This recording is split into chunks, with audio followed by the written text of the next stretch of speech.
pakviesti ir vyrus, nors jų mažuma, bet labai svarbu, kad jie taip pat aktyviai įsitrauktų į šią veiklą ir kalbėtų šią temą. Tai įvyko tam tikri techniniai čia nesklandumai, bet nieko baisaus, norėjau parodyti ištraukas iš performanso, tačiau pasikeitus planams pakalbėsiu apie savo instaliaciją, kurią taip padariau. Atlikau skaitimus iš Kristinos Lam knygos Mūsų kūnai jų karo laukas ir kadangi esu ir performanso menininkė ir skulptorė taip pat, padariau tam tikrą tokią instaliaciją, kurią galite matyti štai čia iš arčiau. Iš tolėliau jie atrodo štai taip, bet pasistengsiu palikti dabar už sklandėlį tą embrioną. Na, ateis į tos vietos, nieko baisaus. Ir visų pirma, tai taip, aš stengiuosi kalbėti temomis savo kūrybą, kurios yra ir politiškai, ir socialiai svarbios, ir kelti tam tikrus ir nepatogius, nemalonius klausimus, kurie yra labai labai svarbus. Tai gal šiek tiek papasakosiu, kaip man gimė mintis atlikti šios performatyvius skaitimus ir sukurti šią instaliaciją. Tai visų pirma, dar iki prasidedant karui Ukrainoje, bet jau būnant įtemptai situacijai, aš garsinau audioteka.lt knygą Kristinos Lam Mūsų kūnai jų karo laukas, kur yra labai daug kalbama apie kare nukentėjusias moteris, apie moterų karo istorijas, autentiškas ir šio performanso metu. Aš taip pat jomis dalinausi. Buvo ir viena istorija iš karo Ukrainoje, bet norėjau pasilikti šiam kartui platesnį lauką, nes iki įvykstant karui aš garsinau tą knygą ir ten nebuvo istorijų apie Ukrainos moteris, tačiau įvykus karui, tai tragiškai 22 metų vasario 24, jie atsiuntė papildymą, tai yra prologą, būtent apie moteris Ukrainoje, aš juo su jumis šiandien ir pasidalinsiu. Norėjau pasidalinti dar, kaip aš kūriau šį performansą ir kodėl man gimė mintis sukurti būtent tokią instaliaciją. Performansą aš dedikavau visoms moterims nukentėjusioms visų pirma nuo smurto ir apskritai, tuomet moterims karo metu nukentėjusioms nuo smurto, nuo prievartavimų ir visiems negimusiems vaikams. Dėl to štai čia matote ir tą embrioną, kurie negalėjo gimti karo metu vienaip ar kitaip. Taip pat ir moterims pasidariusioms abortą ir noriu nuimti nuo jų kaltę, nes kartais visuomenė vis dar kaltina jas ir grąžinti kaltę tiems iš tikrųjų, kam ji ir priklauso. Tai toks ir buvo performanso tikslas. Na, o kaipgi gimė, ką kalbėjo Daiva, ta mistiška idėja, iš tikrųjų, begarsindama tą knygą, kiekvieną, dažnai garsindavau auditais, kiekvieną rytą mane veikia psichiškai. Aš neįsivaizduoju, ką tos moteris turėjo išgyventi, bet jau vien skaitant, vien patiriant tas istorijas, teoriškai, tai yra didžiulis kraupas. Ir šią instaliaciją aš iš tikrųjų susapnavau. Ir aš susapnavau tą kailį, kuris yra tam tikras medžioklės simbolis, karo simbolis. Ir tame kailyje mažus embrioniukus. Ir tuomet nusprendžiau ją įgyvendinti. Ir kaip matėte iš tolėliau, tai yra tam tikras inkubatorius, kur galbūt tie vaikai yra laimingesni, netgi negimę tokiom sąlygom. Ir kitas dalykas, norėjau to performanso metu ne tik jums, ne tik žiūrovams kalbėti apie šias istorijas ir dalintis jomis, bet ir su tais vaikais, kurie negimė ir galbūt kažkokiu būdu jie išgirs. O dabar norėčiau pasidalinti su jumis, nenoriu irgi labai ilgai, žinau, kad neturim daug laiko, tiesiog norėčiau pasidalinti su jumis autentiškomis istorijomis ir manau, tai yra labai svarbu ir kažkaip garbė pradėti šią konferenciją ir manau tikrai svarbus dalykas būtent tom autentiškom istorijom.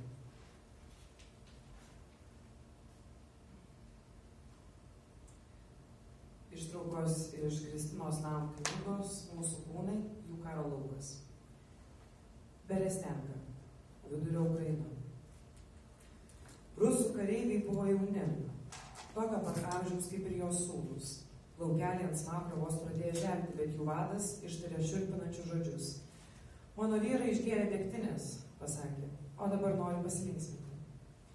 Vienas iš jų, kurį vadino Olegu, ėmė glamonėti jos klubus. Iš jo burnos sklido alkoholio kvapas. Šalin rankas, įspėjo Vika. Nutilk, suriko šis, tempdamas ją į gatvę. Kreipėsi familiaria rusiško įvardžio tu forma, nors sulaukusi 42 ji buvo dvigubai už jį vyresnė. Ta akimirką namo viduje nuaidėjo šūvis. Atėjot mūsų nužudyti? Paklausė Vika.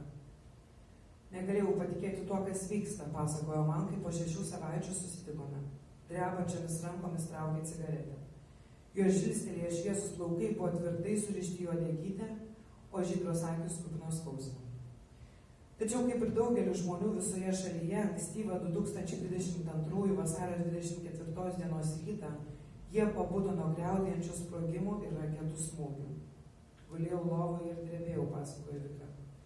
Per visą pasaulį nusirito šoko banga.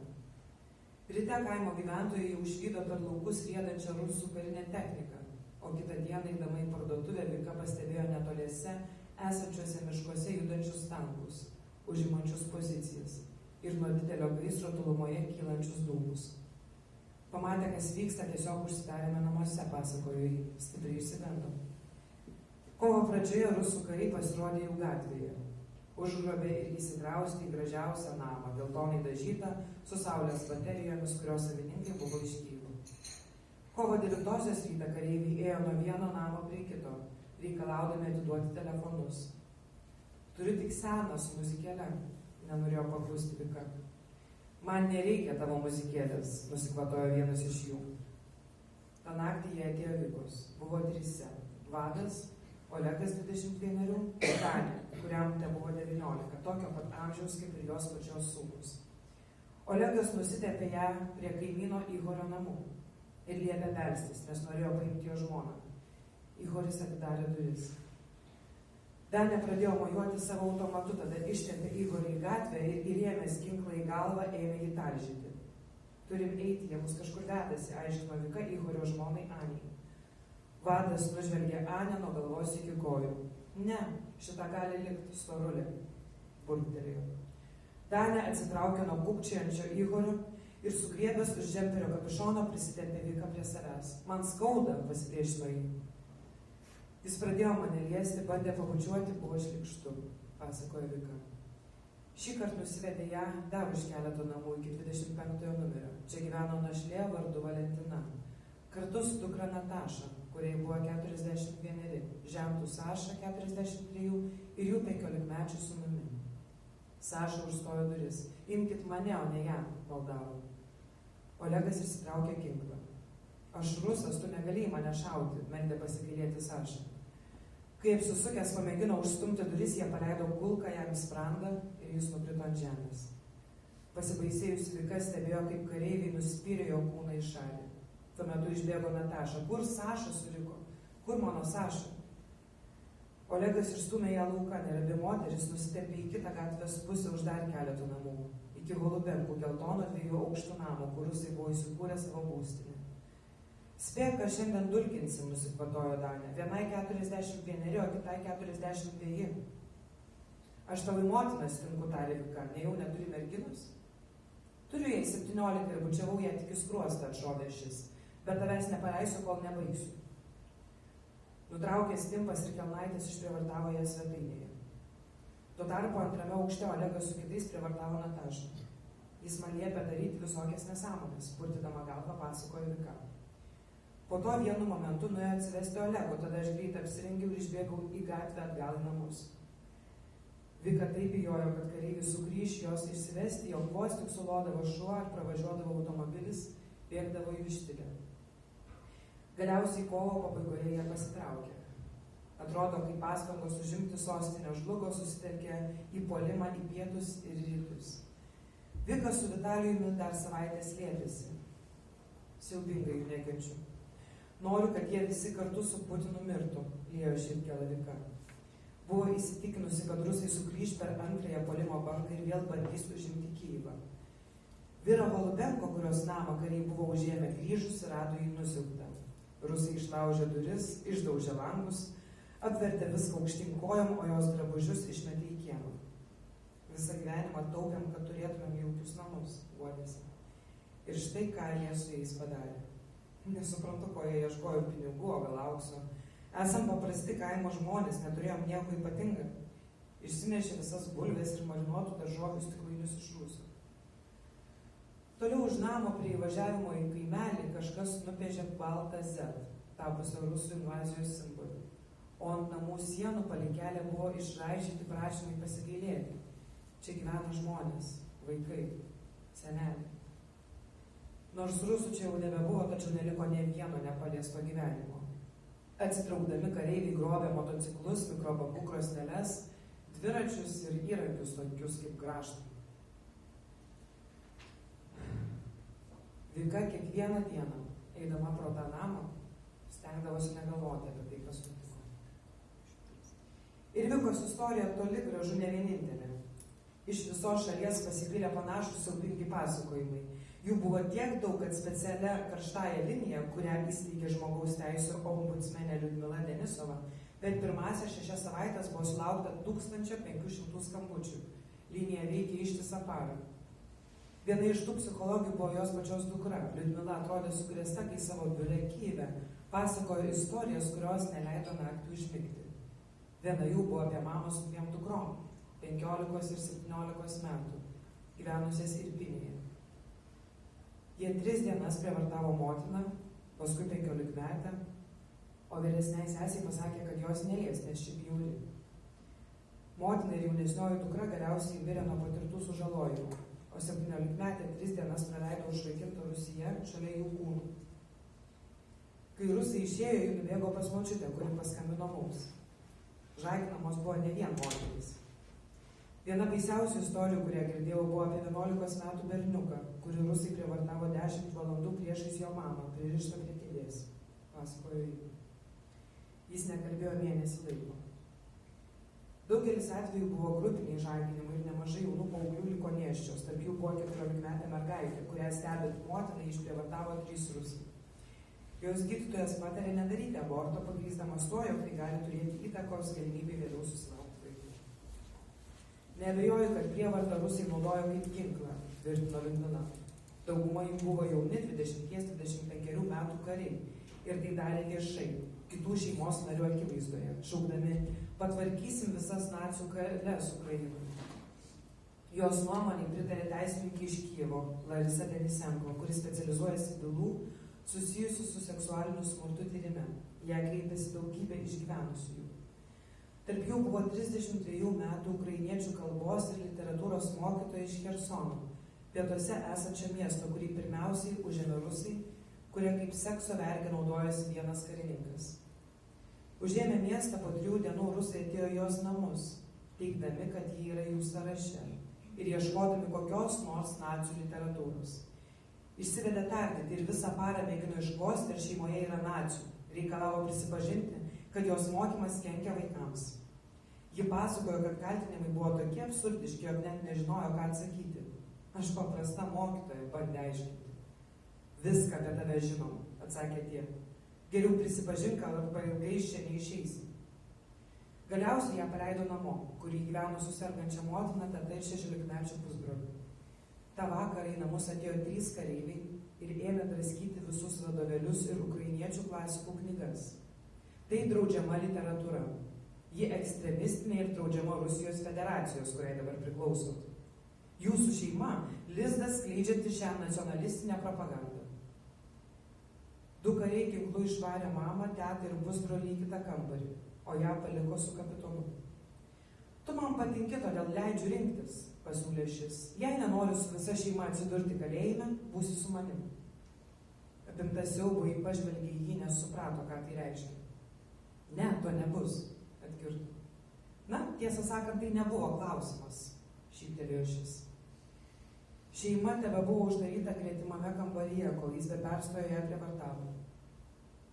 Nesuprantu, kas tau yra, ištarė po visko. Nesu bjaurus. Galėjai visko savo taip neapsunkinti.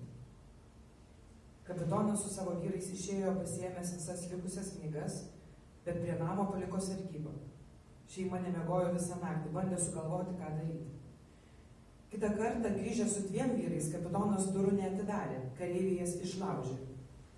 Tu turbūt nesupratai susitarimo, pareiškė.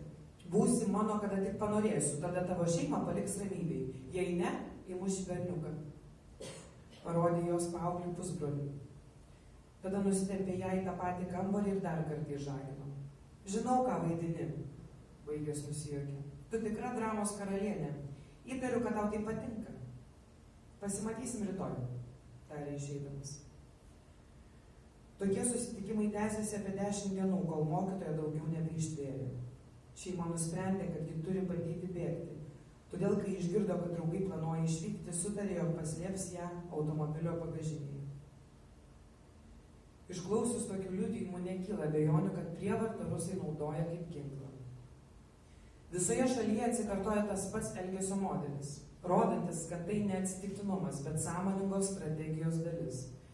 Daugelis atvejų buvo grupiniai žaginimai, dažniausiai aukos namuose, matant šeimos nariams, tarp jų ir vaikams. Tokiais veiksmais norėta įbauginti ir pasėti baimę, kad galėtų kontroliuoti okupuotas vietovės, bet taip pat siekti ir pakenkti jaunų moterų vaisingumui, kad ateityje jos vengtų lytinio kontakto ir taip sumažintų ukrainiečių vaikų skaičių.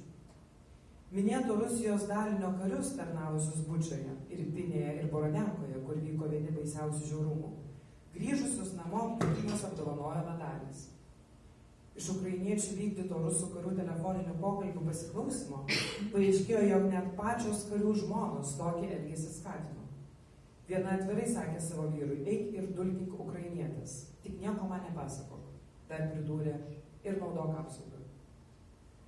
Smurtas artimoje aplinkoje Rusijoje nėra kriminalizuotas, todėl tai priimtina visuomenės norma. Jie netgi turi posakį mušk savus, kad svetimi bijotų. Taigi vaikai užauga galvodami, jog tai normalu, o kariuomenėje viskas dar blogiau. Prievartavimai karo metu yra mažiausiai dėmesio sulaukę karo nusikaltimai. Atsakomybė už juos išimtis, o ne taisyklė. Vis dėlto, praėjus mėnesį po mūsų susitikimo, kovoms vis dar tebesitęsiant, Ukrainos vyriausybės iniciatyva karo nusikaltimų teismai pradėjo darbą. Tai beprecedentis žingsnis. Birželį prokurorai ėmėsi nagrinėti pirmąją išžaginimo kaip karo nusikaltimo bylą. Bogdanikovs kaime, esančiame į rytus nuo Kyjivo, 2 rusų kariai išprievartavo moterį. Jie nušovė šeimos šunį. Po to įsiveržė į namus, nušovė jos vyrą. Kariai ilgai ją prievartavo. Tuo tarpu 4-metis sūnus sėdėjo kūkčiodamas katilinėje. Tai įvyko kitą dieną po išpuolio prieš Vyką ir Natašą. Vieną iš rusų auką ir tyrėjai atpažino per socialinius tinklus kaip 32 metų Mikhailą Romanovą. Uždarame Kyjivo teismo posėdyje jam buvo pareikšti kaltinimai. Nors jis ir buvo teisiamas už akių, vis dėlto ši byla pasiuntė svarbų signalą.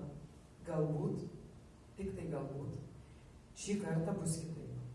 2022 metų Liepos mėnuo. Tokios tad istorijos ir tai yra tik keletą pavyzdžių ir kaip matot, kai garsinau šią knygą, tai buvo tik tai dar Liepos mėnuo ir viskas, manau, tik dar žiaurėjo ir labai labai daug yra tokių istorijų, bet pabaigai norėčiau pasakyti, kad reikia apie tai kalbėti, labai skaudu apie tai kalbėti. Skatinu išklausyti tos knygos ir perskaityti tą knygą, ten yra ir daugiau nuo karo nukentėjusių moterų ir vaikų istorijų. Ir nežinau, jeigu mes apie tai kalbėsim, o šitą konferenciją ir kalbėjimas jau yra veiksmas, galbūt kažkas iš ties pradės keistis. Tai ačiū Jums už dėmesį ir to ir linkiu, kad kažkas